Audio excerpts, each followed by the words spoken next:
Gjykata e posaçme ka pranuar kërkesën e avokatëve të ish zëvendës kryeministrit Arben Ahmetaj, që ky fundi të japë shpjegime nëse jep pëlqimin në gjyqjen për dosjen Buka. Ahmetaj mund të dëshmojë me audio ose videokonferencë në lidhje me akuzën për shpërdorim detyre për privatizimin e ish fabrikës së Bukës.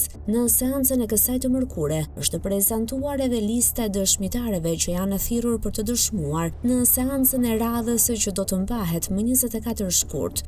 Mësohet se mes listës së gjatë të dëshmitarëve në seancën e radhës është thirrur për të dëshmuar biznesmeni Lirim Fezollari, përfituesi i ankantit për privatizimin e aksioneve shtetërore të ish furrës së Bukës, si dhe ish ministri i financave Shkëlqim Cani. Në dhjetor të vitit 2024, GKK vendosi ta kthejë në SPAK dosjen Buka për plotësim të hetimeve. Në këtë çështje, Ahmetaj akuzohet për shpërdorim detyre gjatë procesit të privatizimit të ndërmarrjes Buka S.A., duke shkaktuar një dëm prej miliona eurosh në buxhetin e shtetit.